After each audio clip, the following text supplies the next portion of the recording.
We're grateful to be able to live, learn, and enjoy these lands. I personally am grateful to live as an uninvited guest upon the traditional territories of the Haudenosaunee and the Anishinaabeg Nation. This acknowledgement of traditional territory is to recognize a much longer history, one predating the establishment of the earliest European colonies. It's to acknowledge this territory's significance for the indigenous people of this country. It is, in a sense, one of the ways in which we recognize and honor the indigenous communities and increase awareness of the ongoing presence and contribution of the indigenous peoples. In a sense, it recognizes that we are all treaty people now.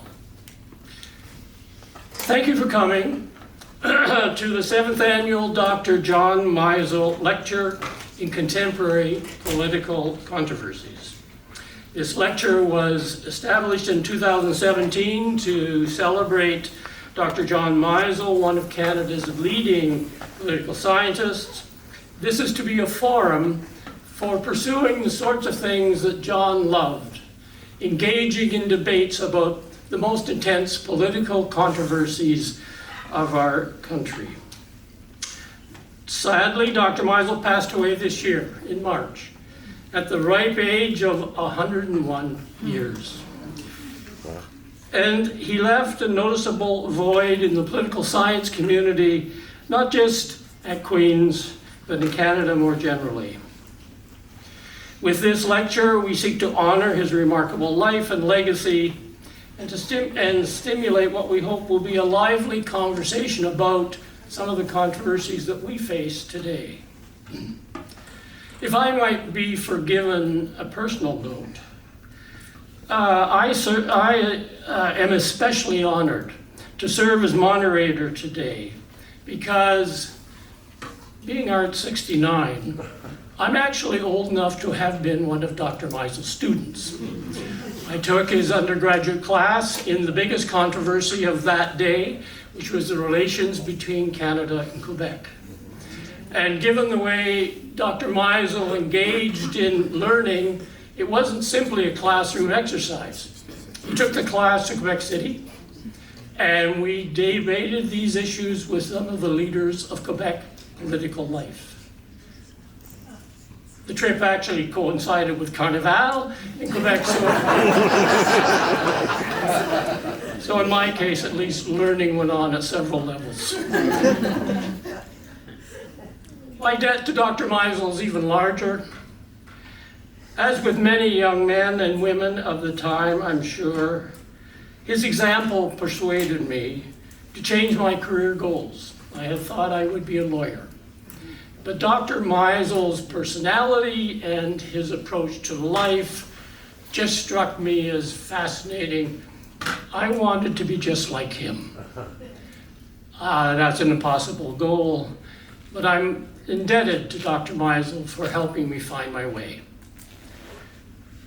However, enough of this personal note. For a more general appreciation of Dr. Meisel, I would like to welcome Chancellor Emeritus David Dodge.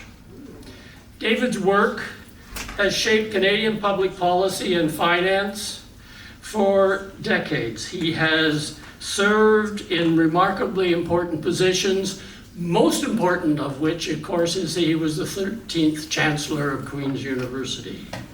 Along the way, he had relatively secondary positions, for example, as Deputy Minister of Finance, as Deputy Minister of Health, and of course, as Governor of the Bank of Canada, guiding the country through challenging economic times with remarkable steadiness and insight. Please join me in welcoming Chancellor Emeritus David Dodge.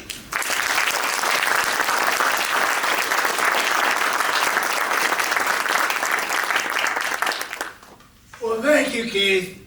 It's terrific to be back at Queen's, and particularly to Terrific to be back today to be able to say a few words about John Meisel. Great friend, a teacher, my favorite teacher, a researcher of renown, a terrifically loyal supporter of Queen's University, but most of all, an outstanding contributor to Canadian civil society, both within government and outside. It's hard to think that it was so long ago that John came to Queen's, 1949, and from that time on, he led his work from Queen's. He founded the Canadian Journal of Political Science, and so on. I first knew John, though, in the early 60s, when I was a student of economics and political science here, and like Keith, went to Quebec City with John as we were absolutely engaged in the future of the relationships between English Canada and Quebec. But the other interesting thing to remember is that early 60s, we were the first class when I arrived in 61, first class in Dunning Hall. And Dunning Hall at that time housed economics, political science, geography, sociology, industrial relations, and commerce. And we were all there together. And I think that is a fitting background for John, because John's interest spanned all of those fields. While he was predominantly a political scientist, he was very much a social scientist in all areas. He also, and I think this is another thing that I share with Keith, he was someone who encouraged us as students to think beyond the university, outside, to think about public service, and to look at politics from a practical governance side, as well as the interest that John had in political parties. He had an abiding interest in how governments actually worked, and encouraged many of his students, like me, to seek careers in the public service. He himself came to Ottawa in '79 for 4 years to lead the CRTC during a period when technology was threatening to outpace regulation and the capacity of Canadian radio and TV to build a distinctive Canadian cultural programming. Throughout his life, John continued to contribute academic papers, both here in Canada and abroad, and he helped in journals, both the one he founded, the Canadian Journal of Political Science, and foreign journals. I'm sure he would have been extraordinarily pleased were he able to be here to attend today's lecture and to listen to Drummond and Hanneman debate the issues of the day. I am sure he would be closely writing about these issues were he here. So that's all I have to say. I'll turn it back to Keith as moderator.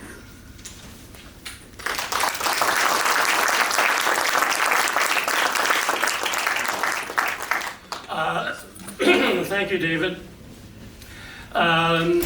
Today's lecture will focus on critical economic and fiscal challenges facing Canada, and I'm pleased to welcome two leading scholars who will each present a micro lecture, about 15 to 20 minutes each, and then we'll open it up for a question and answer session, and we hope, given the nature of the topic, and I know the nature of the presenters, I think we're going to have a lively session. To start, it is my great pleasure to introduce Don Drummond, one of Canada's most respected economists and policy thinkers. Over his distinguished career, he has also served in prominent positions in government and in the private sector. He has served as Associate Deputy Minister of Finance, Canada, Senior Vice President and Chief Economist at the TD Bank, and now he is Stauffer-Dunning Fellow in Global Public Policy. Sorry, let me get it all there. Stauffer-Dunning Fellow in Global Public Policy in the School of Policy Studies here at Queen's. Don is widely recognized for his insight in fiscal policy, labor markets, and the future of the Canadian economy, and he continues to play a vital role in shaping national conversations over growth, accountability, and equity. Please join me in welcoming Don Drummond.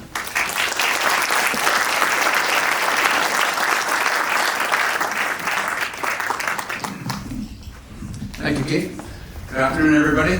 Buckle up for the most depressing 20 minutes of your day, week, month, maybe longer than that. You're stuck though, so you're upset that those people standing at the doors are not just standing at the doors, they're preventing any exodus, so that's it. The good news, the kind thing that the organizers did is normally these talks go for 40 minutes. They figured 20 minutes would be more than enough for it. So I'm going to try to present this. Why is it depressing? Well, we're all fixated on the one big problem, right? The tariff threats from the United States. And that is a wicked problem, believe me. We built an economic model in Canada that hitched our wagon to one locomotive. It made a lot of sense. It's right there next to us. It's the same language, the same cultures, transportation costs are lower. They're very wealthy and they consume an awful lot of things, and we could provide them, and we did very well from that relationship. And then all of a sudden it's threatened. You hear some talk, oh, it's not that big a deal, 90% of it's still trading trade-free. You know, somebody's done the math, the average tariff at the moment, they say is 6.3%. Well, it's more like 10% if you include things like the softwood lumber. And a lot of the stuff that we presume is going trade-free because they got it certified by the agreement, a lot of the small businesses didn't do that, they're now doing that. Yeah, it all adds about 10%. And this is a part of the danger of normalization, throwing around numbers like 50 and 100 to think that's not bad. Everybody was breaking out the champagne, or the United Kingdom made a deal with a base tariff of 10%, Europe 15%. These are terribly high tariffs. You think about if you run a business, profit margin of 10 or 15%, it's pretty much about all you get. That wipes you out. That's very serious. One of the things that got David and I really going is that in a one-week space, 5 economic forecasts got released in Canada, started with the Parliamentary Budget Office, and they all showed the same thing. They showed a couple of quarters, that was it, a couple of quarters of weakness, and the economy took off again, the unemployment rate went back up to 6%.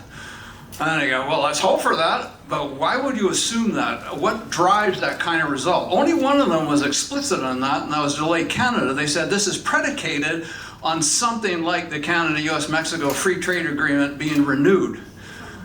Well, David ran the National Council of CD Howe. As usual in life, David chairs it and I sit there across from him. That's been our relationship since September 30th, 1977. I've done well from that. It's sort of like hitching your wagon in the US, right? You hitch your wagon to David Dodge, and I've done very well from that. If he ever rejects me, I'm really kind of stuck. I'll have to find another model. But anyhow, it's working for the moment.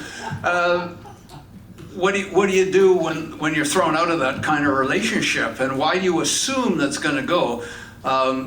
the CD House follows the Chatham Rules, so I won't mention the person's name, but if you heard one person's voice during this debate in the US, this will be the one person in print on the news speaking with authority on it. And they said, how bizarre is it to predicate your forecast on something that has no chance of happening?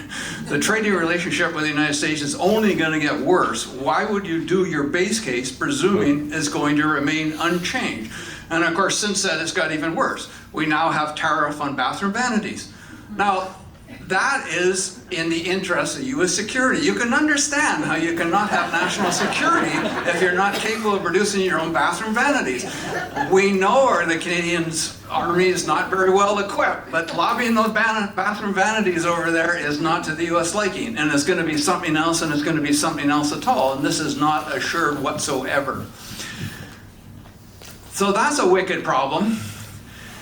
But you got another one, and they overlap with each other. Even before the tariffs came out, we were a sinking economy. You know, back in the 60s and 70s, we used to lament our slowing productivity growth. Now I look back and I said, oh, we could just have that again.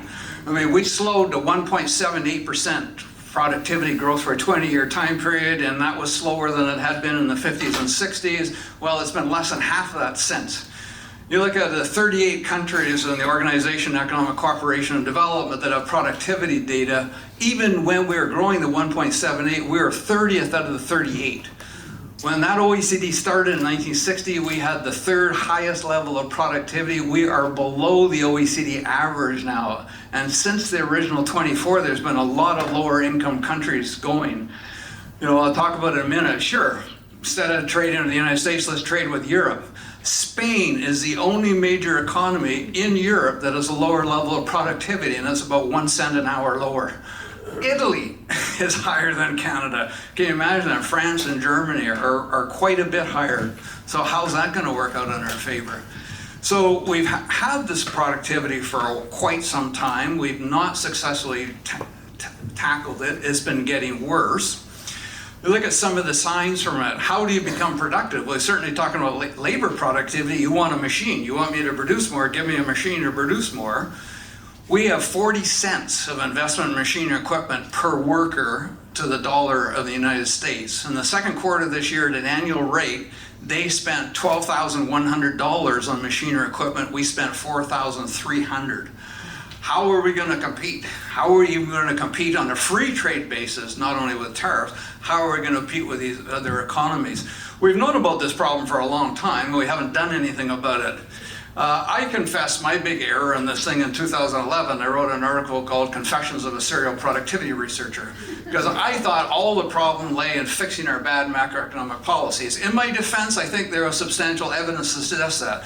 We had always run higher inflation than other countries. Our bond yields were always higher than other countries. That hurt our investment. We had really high marginal personal income tax rates. We had really high barriers between trade. We had very high import tariffs at that point. The list went on and on about all that.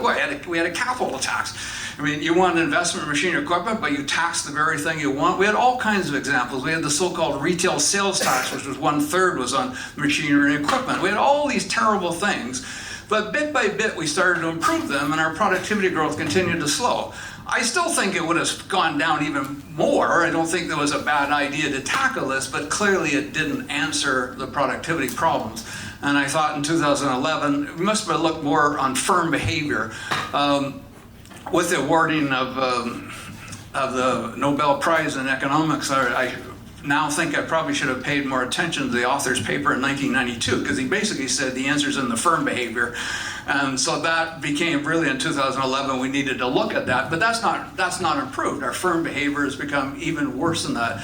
And of course, these two big problems interact in very nasty ways, because if you want to improve machinery, equipment, and investment, how are you going to convince a Canadian business to do that right now when they're not assured of easy access to the US market? And then how are you going to trade around with the rest of the world when you have lower productivity? So you can see the two work together in very nasty ways. And this is where this being sponsored, and at least in my invitation, coming from political studies, and I'm reminded if we go back a very, very long time, what we now call economics used to be called political economy, and it shows it's not a bad idea because the two things bridge together. I think we face the most serious economic challenge we've ever had in Canada, the bridging of these two problems and the interactions of it. I think very few people understand that. I don't think there's any debate going in the country about the two. There's a debate about the tariffs. There was a limited debate about the productivity, nothing about the integration of the two. I have the fullest sympathy for the current government and what they're dealing with. You just look at the tariffs.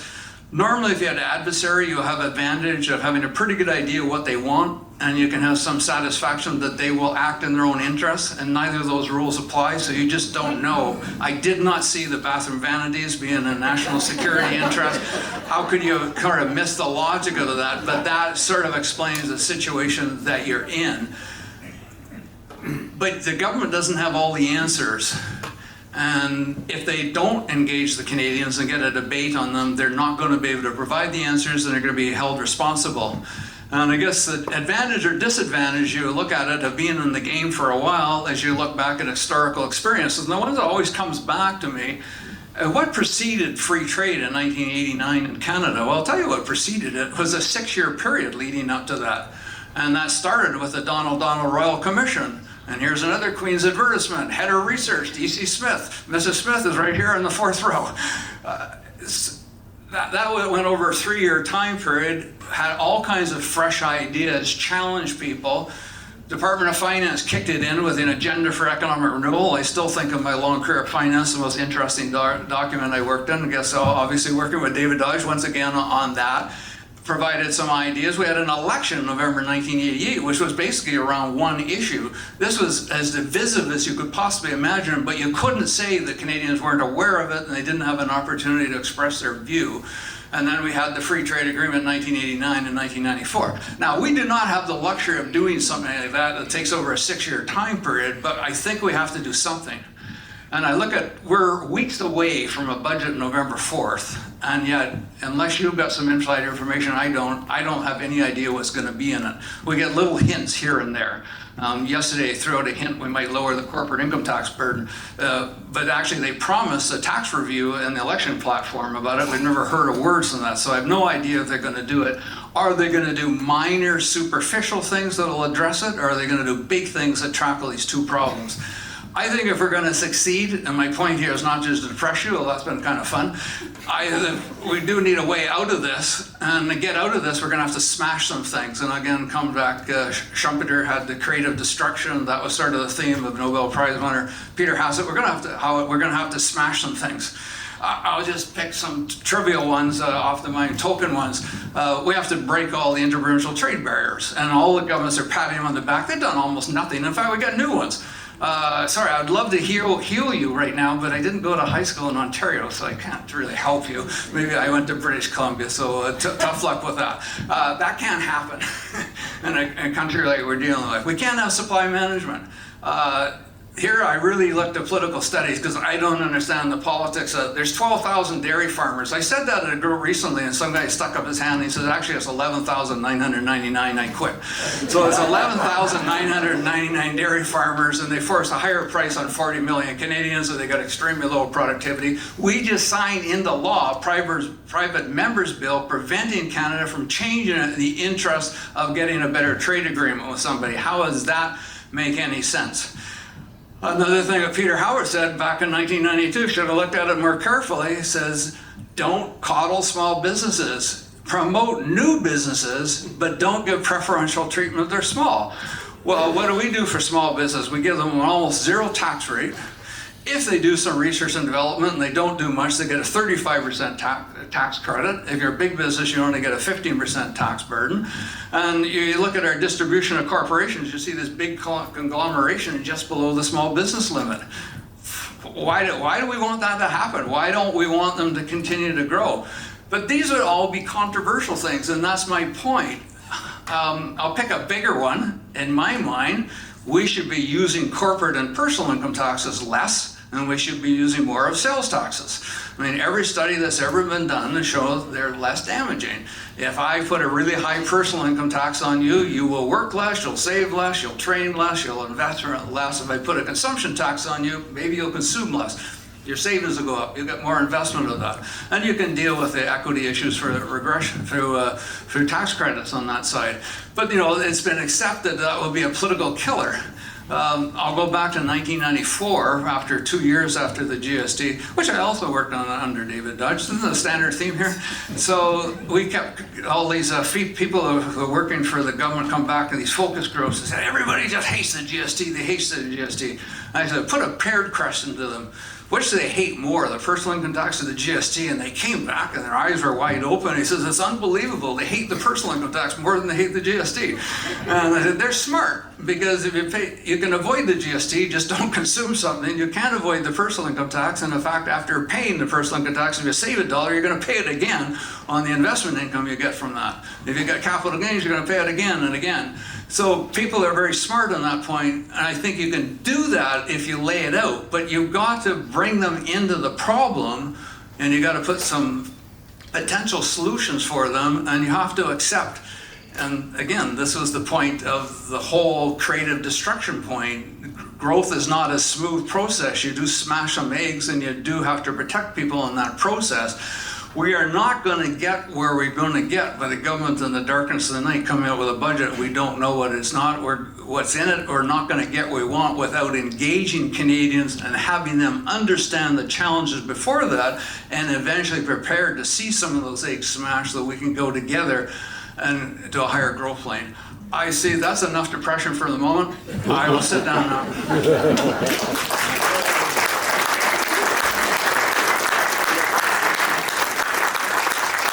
Thank you, Don.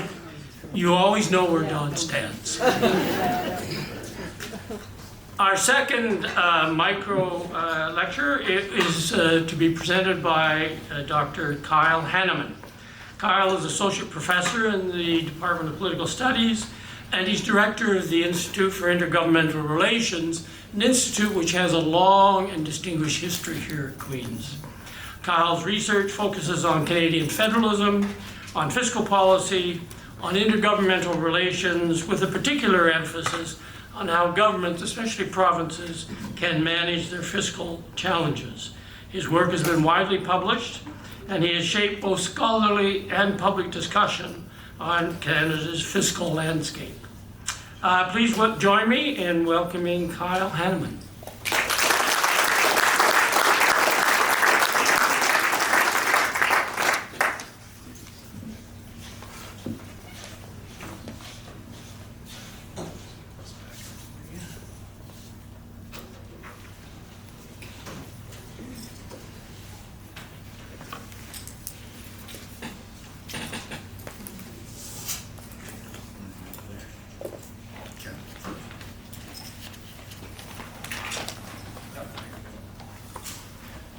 Okay, perfect. Okay, thanks, Keith. Thanks, Don. So this isn't going to get any happier, actually. Don and I have been asked to talk about the economic and fiscal challenges in an era of Trump. Don's spoken very broadly about some economic challenges. I am going to speak fairly broadly as well to start, but then I'm going to put my Institute of Intergovernmental Relations hat on and narrow this a little bit and talk about fiscal challenges, but in particular the fiscal challenges faced by provincial governments in Canada. Now, and I want to talk about, but when I talk about the provincial fiscal challenge, I want to talk about how this affects our broader fiscal challenge, but it's also a way to kind of think about how we're going to respond to all this uncertainty, all these stresses as a country, as a federation. Because I think a lot of the problems that we find at the provincial level with their finances, we can find that generally with Canada's fiscal federal arrangements.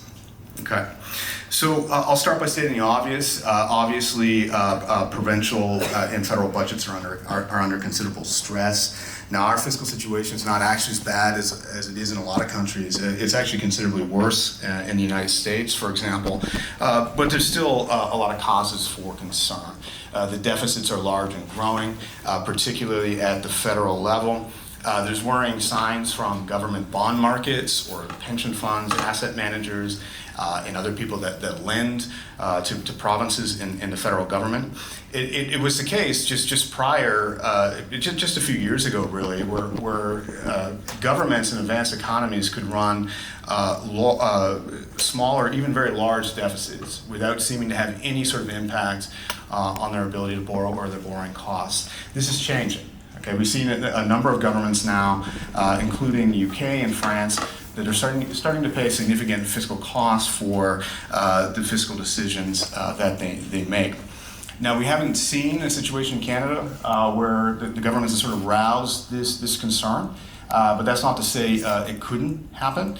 And it doesn't necessarily have to be us that generates the concern. There's a lot of worrying things in global financial markets right now, particularly in relation to what's going on in the United States that could come back to hurt us, regardless of the fiscal decisions that we make.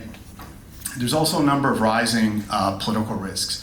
Okay, so this is getting to be a very delicate political situation when it comes to dealing with these fiscal challenges.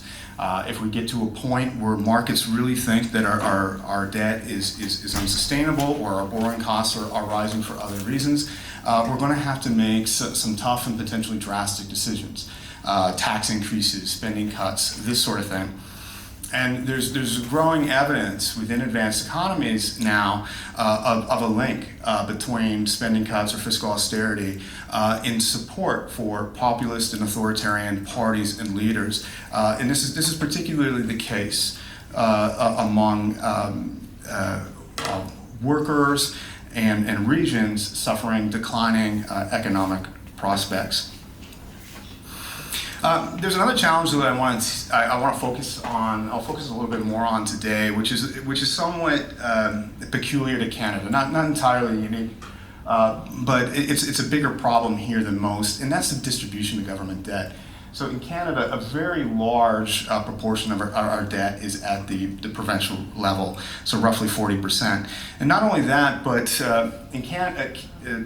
Canada's subnational sector, in the provincial sector, is actually the most indebted subnational sector in the developed world. And here we have just a comparison of provincial debt to revenues and provincial debt to GDP. We're comparing the provinces to other federal regions, so that would be the German Länder, for example, or the Spanish autonomous communities. And so why does that matter, right? Like, why does the distribution of debt matter? Why isn't it just the sum of debt that is the issue? I think there's a couple reasons why it's a problem. Above all, it increases aggregate borrowing costs and risks. It's just more expensive for provincial governments to borrow. The debt's considered more risky, it's less liquid, so it's harder to buy and sell. And so they have to pay additional interest rate over the federal government. Not only that, but that additional interest rate will tend to, or relative interest rate will tend to increase during recessions, financial crises, or situations when investors get scared and they run to federal government debt. And if the volatility in financial markets gets really severe, provinces can have difficulty borrowing, as we've seen for a number of admittedly brief periods since 2008. But the other challenge is it's just harder politically to deal with. I think Canada has a number of advantages politically with our Westminster system when it comes to trying to consolidate debt, trying to bring down the deficit. But if we have one serious disadvantage, I think it's this distribution of debt across different levels of government. It's a collective action problem. We all have an interest in trying to keep provincial debt at manageable levels. But it's sometimes incentives at the provincial level, incentives to balance the books, they just aren't there. And I think there's features of Canada's fiscal system, features of Canadian federalism that make this problem particularly difficult to deal with, harder to deal with than it is in other federations.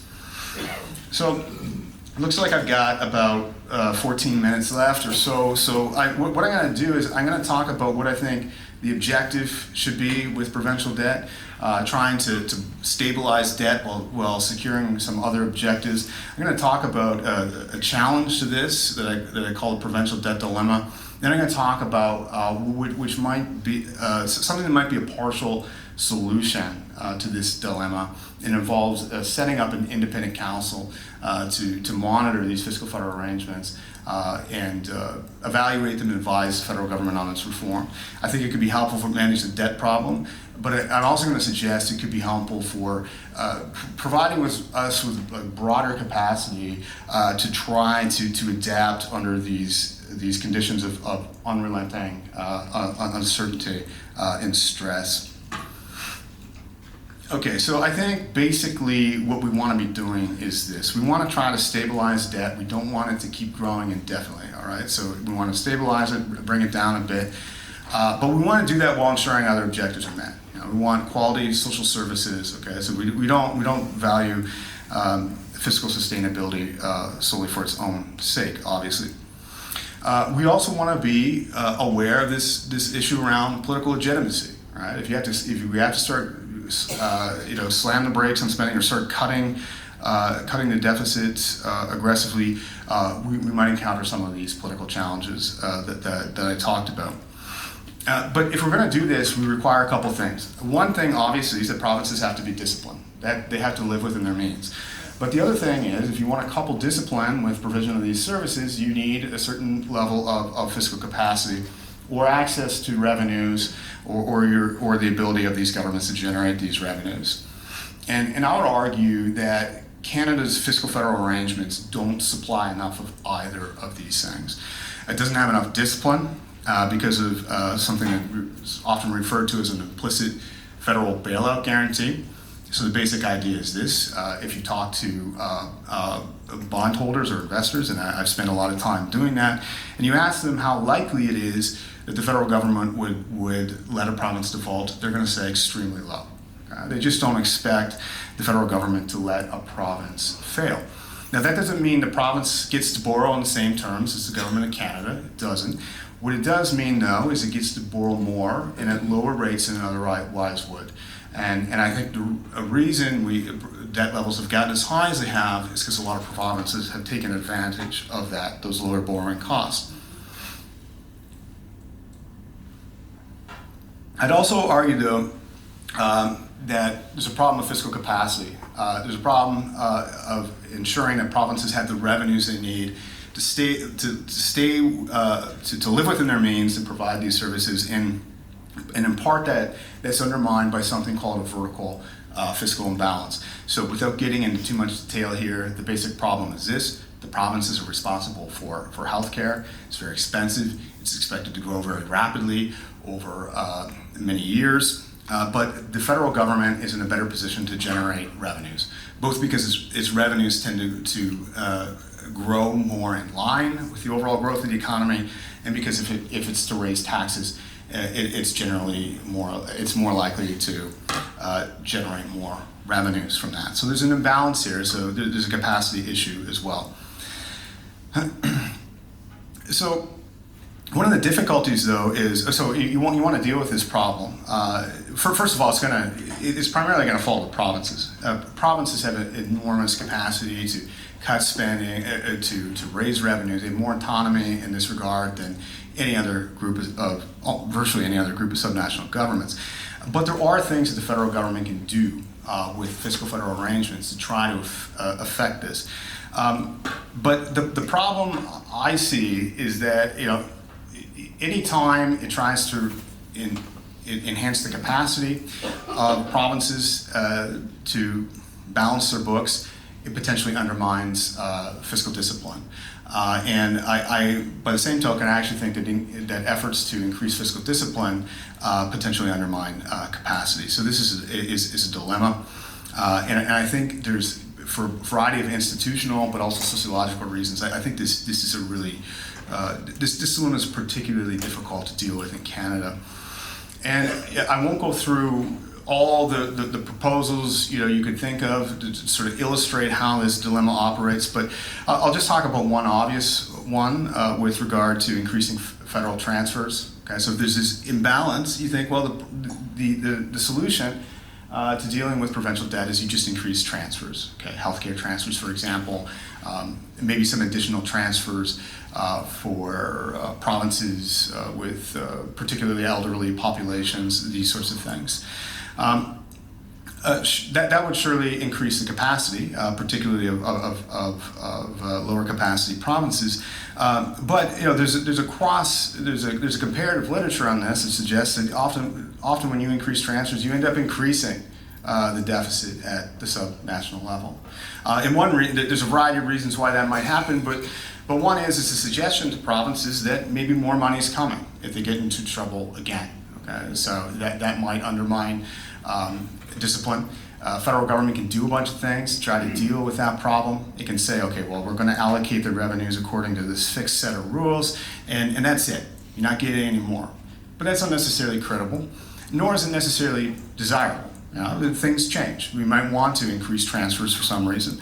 So it's not really, this sort of classic solution to this problem, it's not really a great one in my view. So what I'd like to suggest is this institution as a partial solution to this debt dilemma, and then we'll see how much time I have. But I also want to suggest it might help us more to deal with some challenges around fiscal federalism more broadly. The idea is this, and this lots of people are fans of setting up a council like this. But the idea I have in mind here, in terms of its role, is a little bit different. So you set up an independent advisory council, and it's responsible for monitoring the transfer system, assessing the performance of the transfer system, and advising the federal government on reforms. So this body would consist of a series of experts drawn from different provinces and regions. Okay, so it appears to be neutral. We know there's a lot of regional divisions in Canada, and to give this thing credibility, in addition to expertise, we would want that regional representation. And you could give it some criteria to evaluate the transfer system. Okay, we want a transfer system that's going to provide provinces with enough capacity, but we also don't want it to undermine discipline. And there's a bunch of other things we might have it consider.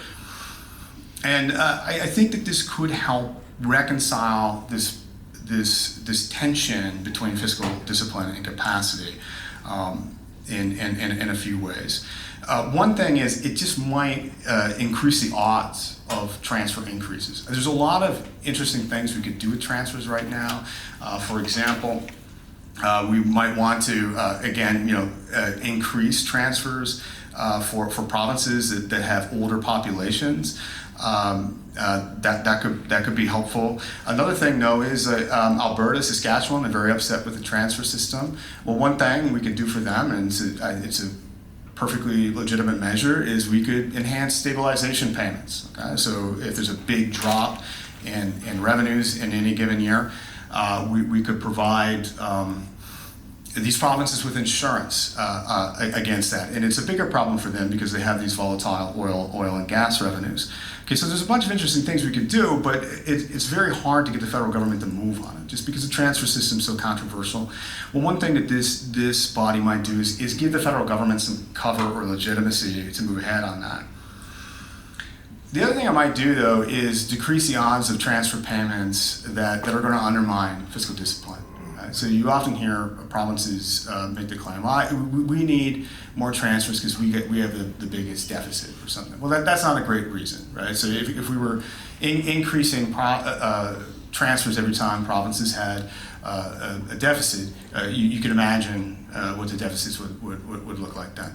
So perhaps in a situation like that, the federal government could say, okay, Council, what do you think?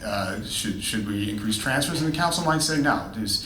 In this situation, there's no legitimate reason to be increasing transfers.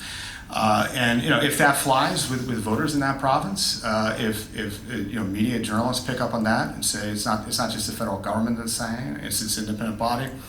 Maybe that provides a bit of a constraint.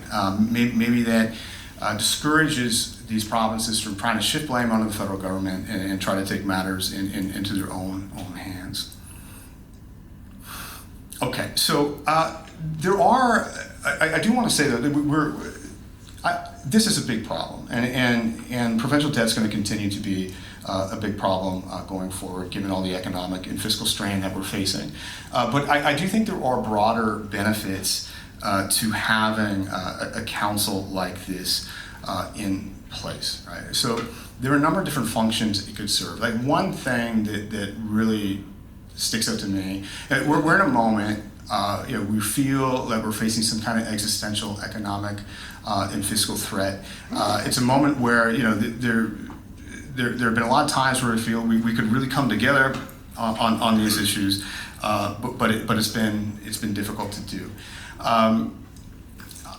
One thing that this council could do is, it could provide a national perspective or voice, right? One that speaks to national values and common interests, and inject that into what has traditionally been a very provincialized debate. But another thing it could do is it could enhance our capacity to identify solutions to these problems. And it can do it on, as opposed to a royal commission, which, I'm sure we should do that too.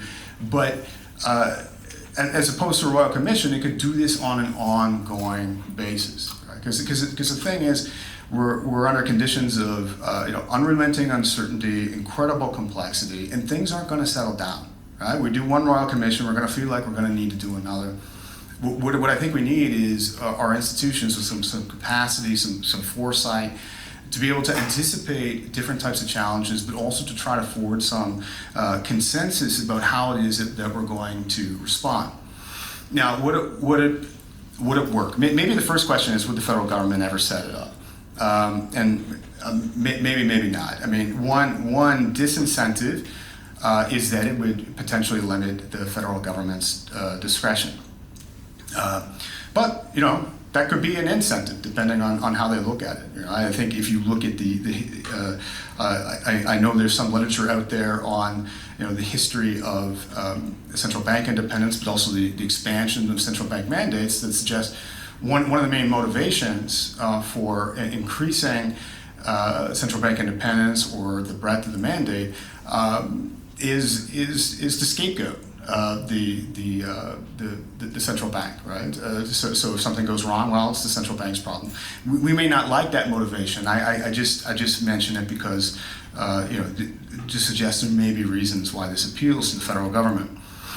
Incidentally, this was something that there was a commission, an O'Brien commission back in 2006 that looked at the possibility of setting up a body like this, and one of the major objections, and one that the commission seemed sensitive to, was from the provinces who didn't like the idea. A lot of public officials at the provincial level, because they worried that it would undermine their informal influence over the transfer system. So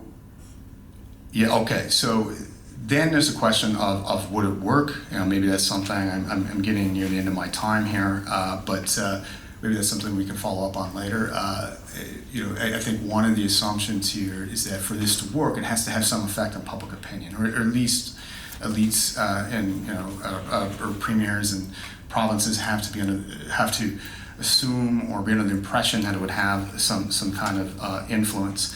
I'll just say that my colleague and I, Elizabeth Goodyear Grant, we've actually been trying to get a handle on this with a few survey experiments. And while the evidence for the influence of a council like this is mixed, I think we have some promising results as well. Okay. Okay, thank you.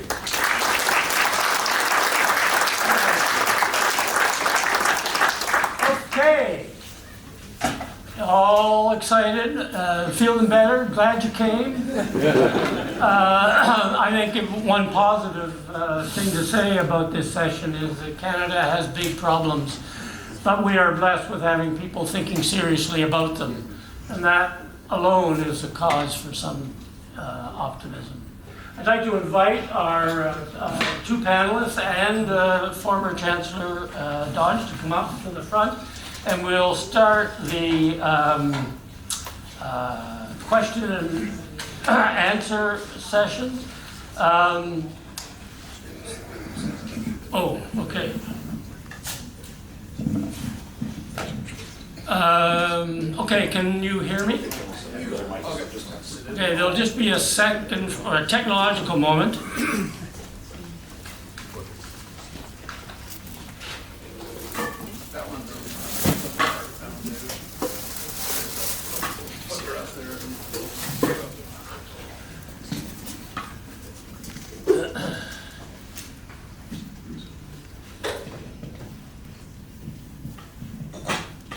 Somebody coming over here. I think I'll work from here. Okay. Okay, thank you. I will ask the first question just to get things going, and then I'll turn to the audience because I'm sure there's going to be lots of questions there. Let me start by saying that if you put the two proposals or two talks together, our colleagues are talking about advancing pretty drastic change in the economic model of this country to respond both to long-standing problems and new international challenges. And the real issue, it strikes to me as a political scientist, and the issue that would have struck John Meisel is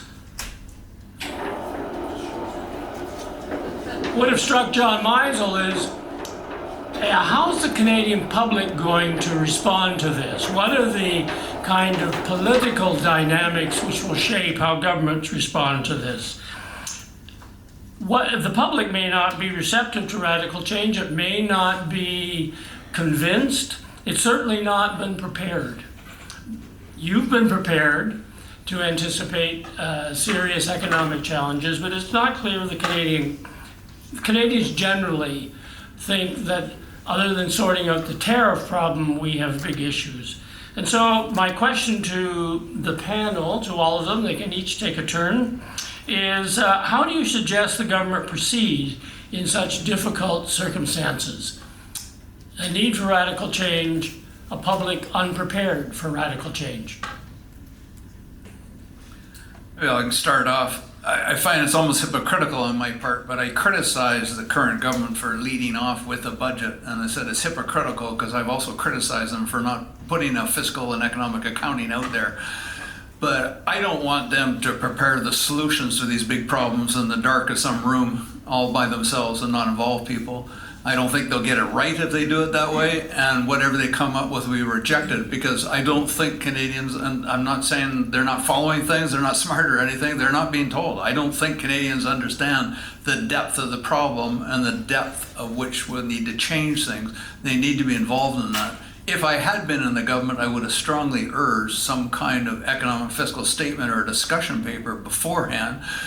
I think that's politics is not my game whatsoever, but I naively think that that's in their political interest as well, because why would they accept the blame? They're not to blame for the Trump tariffs attacks. I guess it's the same liberal government, it's got the same party name, but it's not the same leader, it's not the same person. I think they've got one window to say these weren't the proper policies before and we're changing them, but here's what we need to do.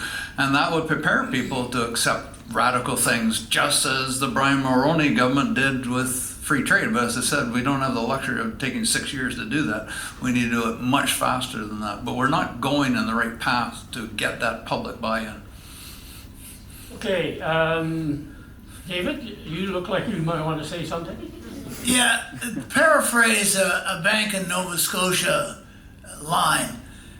We are poorer than we think. And that is really, really true, but we just do not realize it. And if you don't realize that you've got a big hill to climb, it's very hard to drive that forward. So the first thing, seems to me, is that the government has to say, we are poorer than we think. We can no longer afford the welfare state that we have built since the 1960s. We're not alone in that. The Europeans can't afford their welfare state either, in part because we never planned for the fact that we would no longer have population growth that would manage it. So we are in a real box that we have to deal with, and unless we're all collectively willing to stand up and say, yes, we are, then it's going to be very hard to get on with the solutions. And we don't have 6 years, as Don said, to do it, but we've got to at least start by saying we're in a box. That's where we were, just purely on the fiscal side, and the Kyrgyz government stood up and said, we're in a box. We're going to have to do away with everything that we said we were going to do in the Red Book. And the Canadian public is not stupid. If we're honest about it, we're not stupid. And so we can then move forward. But we have to start by recognizing that we are in a deep hole, and we don't want to dig it any deeper. Do you want to add anything, Kai? Yeah, I don't think I have too much to add. The first thing I'd say, I would not want to be prime minister right now. I don't know why he wanted the job so badly. I think it's difficult. A lot of these issues, I don't know what I would do. But on Don's point, I heard in there like an emphasis sort of like, we're not going to feed you policies, we're going to have a process, we're going to have a discussion, and something's going to emerge from that.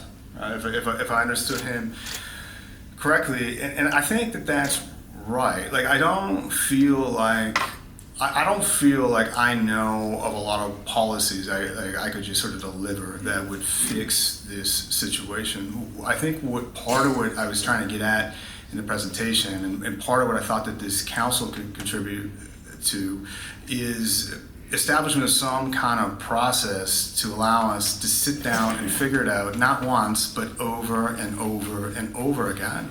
Because it will never end, right? Like we're in a much more uncertain environment. We're in a much more complex environment. It's not getting simpler. It's not getting more certain. So we just have to constantly be in that problem solving and learning mode. And I think the more we're set up with institutions that facilitate that, the better position we're going to be in. Okay, questions from the audience? Anyone got one to go with? Who would like to start? I see two people at the back. One is, I think it's the second last row, and then, one young woman at the very back. So, yes, Oh, okay. My name is Jennifer, and I actually work for the federal government. My question is to Professor Meisel. Why do you think that it's radical? Why do you call it a radical move, this advisory council that you proposed? Because it seems to me in the last decade we've seen, the government, like you mentioned, the EBO, the Public Budget Office, that was radical, and yet it got set up. And there's been other examples where I think the feds have, been a bit, once in a while it's slow, but they are a bit groundbreaking. I'm just wondering why you think it's a radical idea. I think Keith. Repeat the question. Oh yeah, sure. So the question was why I thought this was a radical proposal to establish this council. It might be. I think it was Keith described it as radical. Yeah. Did I do it too? Okay. I don't remember everything I said. So it strikes me as somewhat radical, maybe a little more radical than PBO, just because you're inserting it into this sort of tense set of intergovernmental relations. I think there's resistance from provinces in the past. I don't know where Quebec would stand on something like this today, but if they objected, that would be a serious concern. Or Alberta, like several provinces. I just find that in this particular area, there's a lot we could do with transfers. We don't really do much, and so the approach is let's just kind of do nothing, and so that's how I think about it. On the other hand, you're right. No, we have these independent advisory agencies in other areas, so as a general principle, it's not that crazy at all. Okay, I think he's saying it's not radical. The gentleman, yes, sir. Andrew Scott, I graduated from here 50 years ago with an economics degree, so I know enough. You don't hear the question. Yeah, could you speak up, please, sir? Here's the microphone's coming.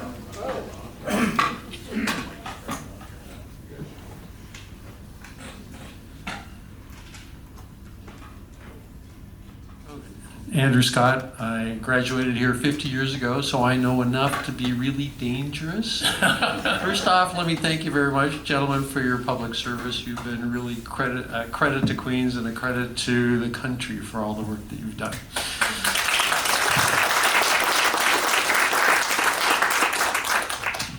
So I have two parts to my question. One was that in talking about our economic performance, we don't look at the social aspect and the quality of life. And I look at what the folks are doing in the States and that their productivity is higher and their per capita GDP is higher. But I look at Canadians and the quality of life that we have. So I don't think that you're looking broad enough. You're just looking at the statistics. And I think that we need in economics to be broadening out to looking at the whole problem and dealing with people and what quality of life do we provide for them. Now, that's a guy who's been 15 years retired, so quality of life is high. The other one is that, and so 20 years as an investment banker dealing with large companies, 10 years running high-tech companies, so I was in finance there as well. And I look at us developing and putting money into those small companies where great innovation is coming from. And then up until recently, even BDC was, what's your exit strategy? So we're focused on taking all the risks about high tech, taking all the losers, and then selling off all of our winners where all the economic drivers come from, in having those grow. And I wondered, when you look at your economic models, how much of our real economic potential is being given away when we sell our best and brightest companies to the US or some other place? I'll take the first part. That's the product you get when you're going to get 20 minutes. You look at GDP per capita and productivity. I think to the credit of economics, we do take a much broader lens of that. There's an increasing emphasis looking at quality of life. Economics of happiness as a whole new field. You don't get a terribly different result. The countries that stand out are the same Northern European economies. They stand out as the highest level of GDP per capita, the highest levels of productivity, and they do the best on the indexes of happiness. I don't think that's by a coincidence.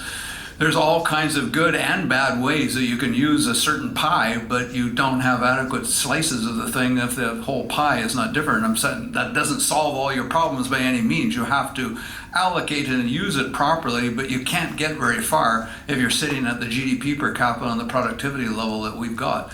But our income, we could go on and add to that. In addition to our income distribution is much less equal in a lot of those other countries. Our education results are poorer and much less equal. It goes on and on. We layer that problem, but I thought 20 minutes of depression was probably enough. Now I'm at 21. Anyone on the selling tech?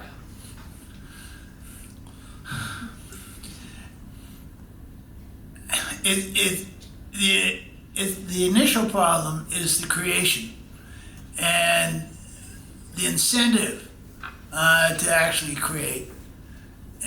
And that, I think, is what Don was trying to drive at earlier, that unless we can actually create the new ways of doing things and build those right through the chain, then we've got a problem. And that has been the problem at the level of the firm that we have seen. Okay. Kyle, you want to add anything? Well, You don't have to. Not an obligation. Yeah, well, Go anyway. sure.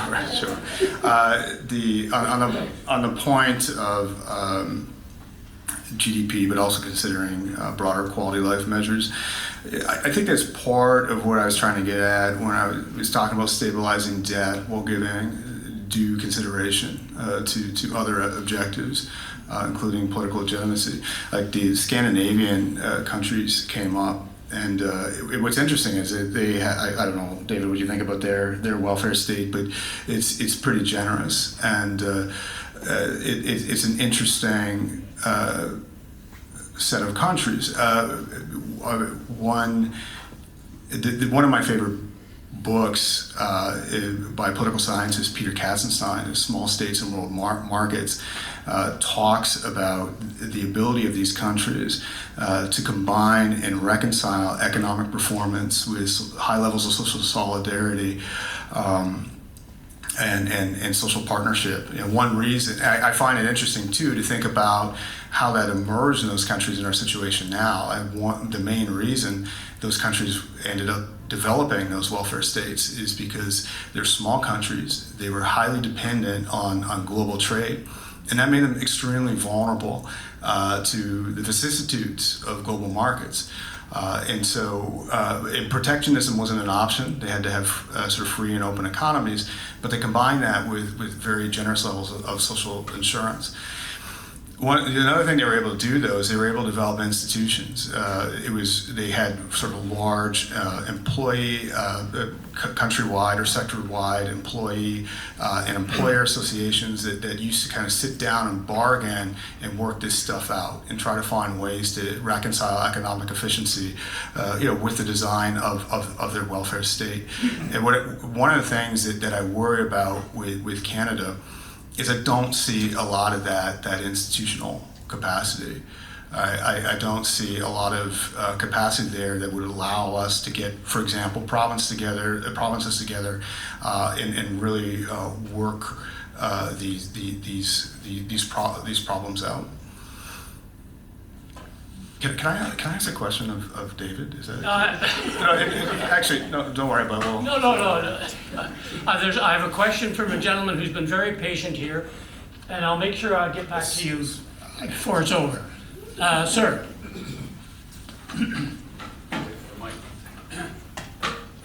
Thanks very much, and thanks again. Great comments earlier. Enjoyed them. Kim Fennell, Politics 79.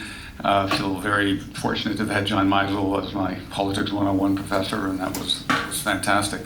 Now guilty, having run off to Silicon Valley 30 years ago, so I'm part of the problem, I suppose. But anyway, I was going to have a question on Canada's productivity problem, which I wanted to get to. But before I do that, I'm going to make a comment that came up earlier about investment in Canada, and I'm perplexed by the following. Canadian tech is actually doing better than it ever has. We have some of our best performing companies than we've ever had in our history. It is frustrating that well over 2/3 of the investment dollars come from the United States in those firms. Canadian institutions are too conservative in terms of investing in them. And I can give you many examples of that. We are trying to solve some of that problem, by the way, with finally we have secondaries going on in Canada, where we can now go to VC or CEOs and say, hey, take a little off the top, and instead of selling out too cheap, keep going, build a bigger company. So that will be part of the solution, because get that flywheel going with secondaries. That may help. Anyway, having made my comment, coming back to the question, I constantly hear about Canada's productivity problem, and I hear it, but no one's ever explained to me why we have a productivity problem up here. What is it? Is it structural, or why can't we fix that compared to all the other industrialized nations? There's two layers to the why. The first layer is just statistically. I can tell you statistically why it is. If we're talking about labor productivity, the main culprit is our weak investment in machinery and equipment. Yeah. And that, as I said, we're down to 40 cents on the dollar per worker relative to the United States. But in ICT, your world, we're at a quarter. I was very fortunate in my latter years at the TD Bank to have John Thompson as our chair, and he had been the head of IBM Canada, and he was saying the actual reality is worse than your numbers, because when we sell the same piece of hardware or software to Canada, the United States, the American consumer always uses it in a more sophisticated way. He says, I'm exaggerating, but we often say, why are you paying $10 million for a computer to do word processing? It could be used for inventory management. That's how far we are. But that just leads to another why. And why is that? And that just leads to a whole bunch of differences.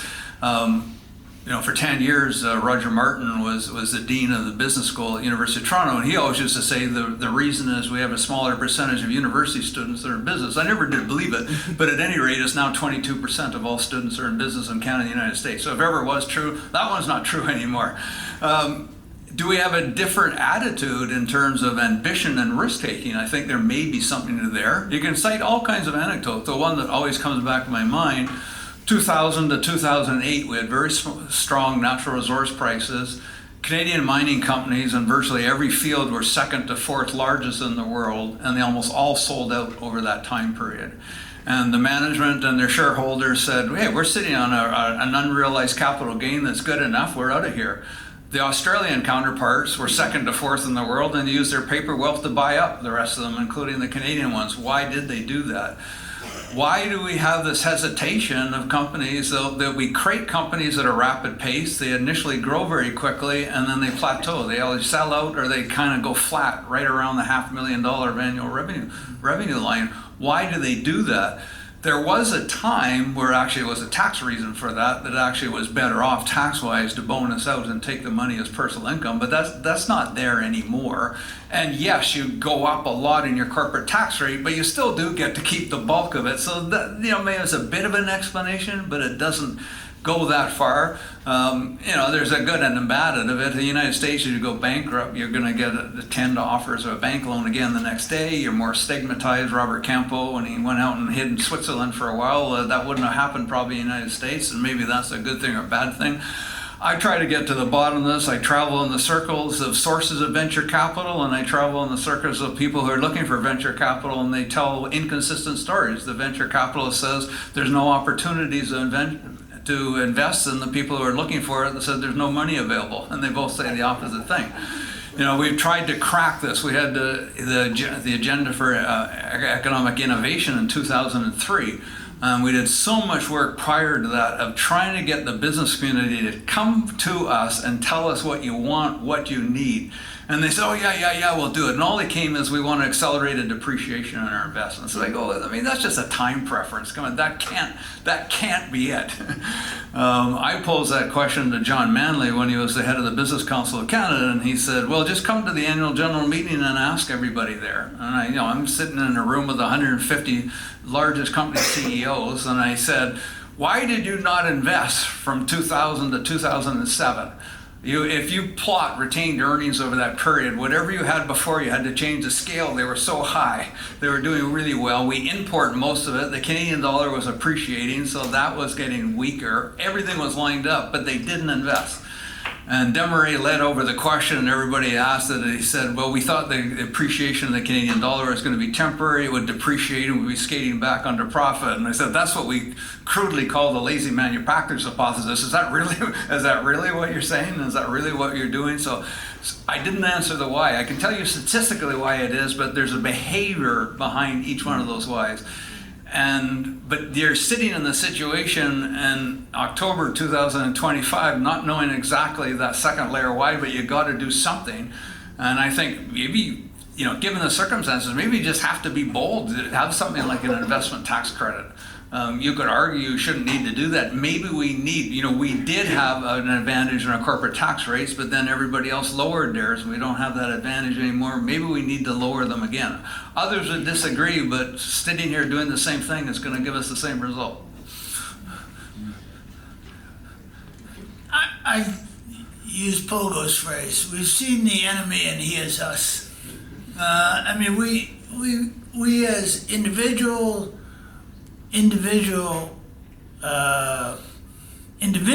but more specifically as leaders of Canadian businesses, we have not exhibited the same drive, the same thirst to be number one that we see in the United States. Our cultural issues here, and I wish there were answers that were more amenable to policy than that, but there are real cultural issues. Are we good? Kyle, you? Okay, gentleman here has been very patient as well. The mic is coming.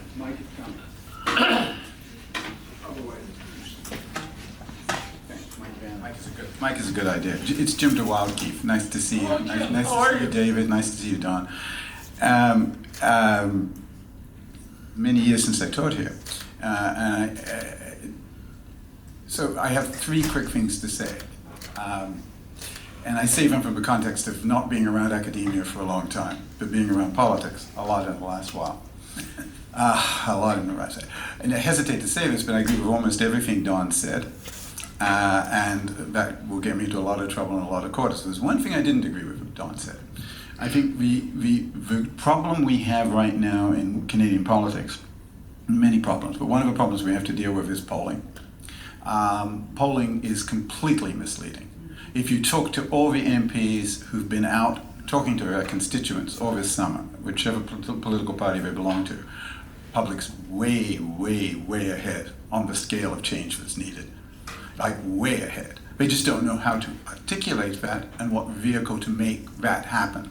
But in terms of its notion, public is not wanting to be taken somewhere different and knows that the world has fundamentally changed. That's not the experience of almost every MP that I've talked to who's been in their constituencies this summer and across the country. So my agreements and disagreements, that's my only disagreement with Don. I think that the GST is incredibly popular. We can just sell the GST. It takes someone to go out and say the GST, exactly what Don just said. But this is, what's your choice? Your choice is either to have a fiscal rearrangement that involves rich people spending less money, or people spending less money, or whatever types of things we went through with the GST back in its initial inception. Consumption tax is very popular. What's not popular is anything that destroys jobs or destroys people's future economic security for their families. So, because we've been around and around this, really good question, Kim. But really good question. If you look at what the Canadian Venture Capital Association is doing and what the Canadian Council of Innovators is doing, in terms of actually trying to address the issues as to structurally how we do not retain the value of our investment in our intellectual property in Canada, I think you start to see where 30-something, 40-something Canadian business and political leaders are at. And I think you'll be seeing a lot more of that in the short term. And it is transformational. And there's a huge gap between Quebec and English Canada on this, because Quebec has had CDPQ from the beginning, which dealt with the problem of where the venture capital money came from. And so we have an imbalance which has to be worked out politically. It has to be worked out by very skillful next generation leadership politically to be able to make sure this doesn't go wildly off track this year, something John Meisel would be telling us if he were here, and is telling us in different ways if he isn't here. And is telling us through the people that he's influenced over the years. So starting with that, and then to Don's point, because I think these are really, really, really important, what Don said about the interrelationship between what I call competitiveness, because there's a reason I choose competitiveness over productivity as a word, and what we call the kind of adjustments that are going on in terms of Canadian politics and Canadian political economy. You got to talk about healthcare. Healthcare has to be, I say this to we're not Chatham House rules, but I say this to anyone who wants to listen to me. Got to turn healthcare from a cost into an investment. Ask ChatGPT what the privatization of the Center of Disease Control in Atlanta would be worth. It gave me the figure $85 billion. That's a growth industry on a global scale. You know, so we've got to start to, and if you look at all the provincial budgets and all the transfer payments, all the things and all the constraints on the Minister of Finance in terms of creating a budget, it comes back to healthcare. So we've got to start to have people, and you've got here at Queen's, Jane Philpott, I don't think Jane is here, but Jane Philpott, thinking about the future of healthcare, not as a cost center, but as about an innovation in the Canadian economy. My final point, because it's back to my doctoral thesis many years ago, We will never get out of this bind unless we understand that equalization payments distort the Canadian capital markets. David, this conversation goes back, I hate to say this, 50 years. But it is about whether the capital markets are affected by fiscal federalism or the capital markets are affected by investment income coming in. And that is a problem we haven't solved, despite Paul Martin's incredible intellectual energy and business expertise in trying to do those kinds of things, despite Stephen Harper's incredible skill in fiscal federalism. We have not cracked that. And none of the things, if you want to be optimistic, if we crack the equalization problem, if we crack what it does to capital markets, if we crack what it means to a Danish pension fund looking at whether to invest $10 billion in Canada or invest $10 billion in Malaysia, and those kinds of decisions which are driving a post-multipolar world economy, whether Trump wants a post-multipolar world economy or not, it's coming. Those are the kinds of decisions we have to be prepared for, and our capital market is not prepared for that. So if you want the younger people in the room to look at a project, figure out how capital markets can solve a problem that we've been working at for decades and not done yet. But then, Okay. I retract that I agree with everything Don said. Okay. Well, okay. Any comments? No? So on health though, I think one goes back, yes. We've got a problem, we've got a structural problem that's partly exactly what you were talking about there.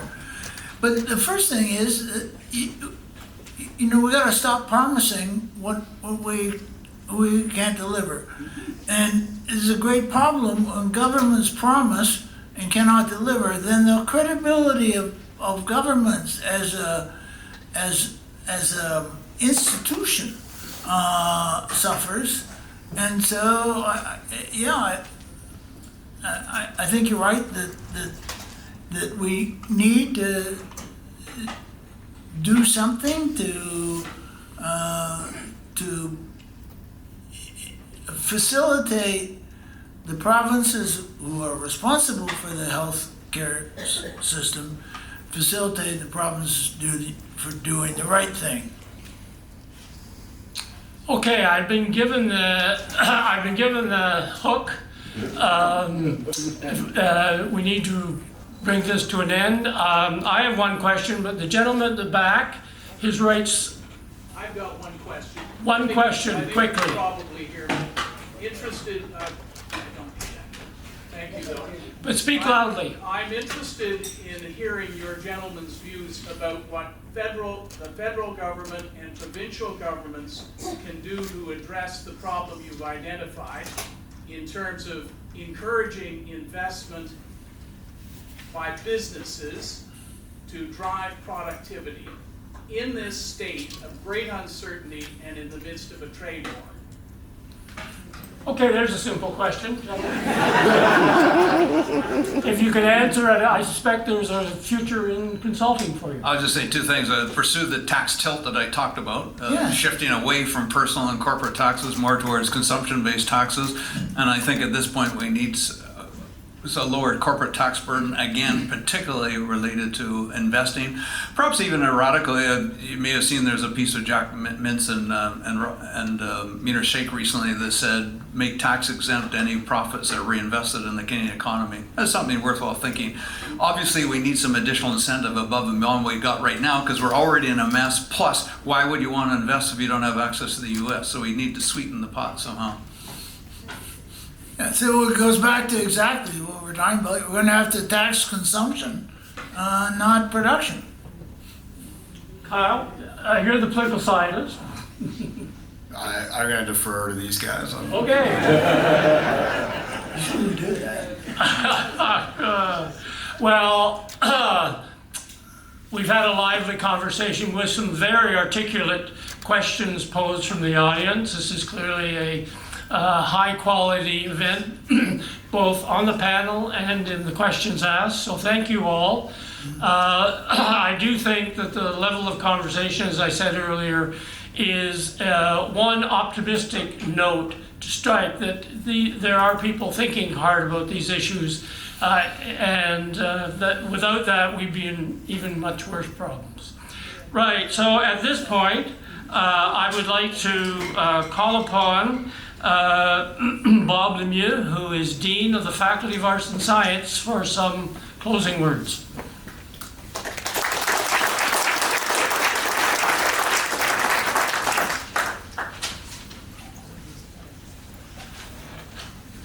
Thank you, Keith.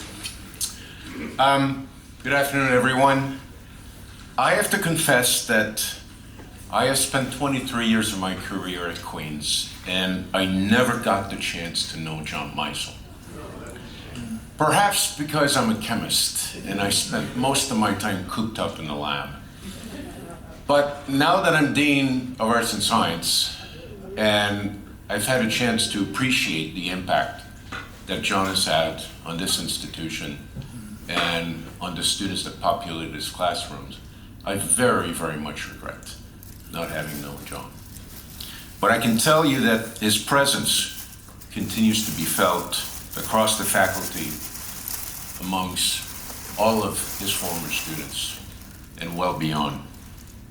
He was a scholar, a teacher, public servant, and a cultural leader whose intellect was matched by his humanity and humor.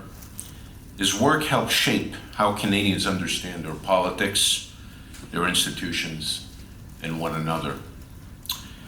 Through this lecture series, we honor not only his immense contribution to political science, but also his belief in the power of dialogue, in the idea that conversation, debate, and the exchange of ideas are vital to a healthy democracy. And I think this afternoon's discussion was a fitting tribute to that spirit. I know homecoming's a busy time for everyone, and we're grateful that you've chosen to start the festivities by engaging in the kind of thoughtful, critical discourse that John so valued. Gatherings like this remind us of the important role that our faculty plays, not only in advancing excellence in teaching and research, but also in fostering dialogue that helps us to engage thoughtfully with the most pressing issues of our time. And God only knows there are many of those. We're proud to honor John Meisel's legacy and to continue building a community where ideas are shared, challenged, and strengthened. I'd like to thank Don Drummond and Kyle Hanneman for their engaging and thoughtful presentations, Keith Banting for hosting and moderating the event, and Chancellor Emeritus David Dodge for his thoughtful reflections on John's life and legacy.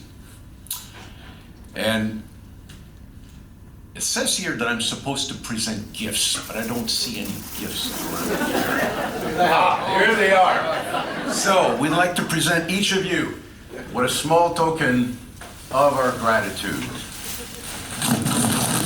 Keith is over there because I couldn't carry that. So again, thank you all. Thank you for attending. I'd like to invite you to continue these conversations as we come together in reception lobby. Enjoy homecoming weekend.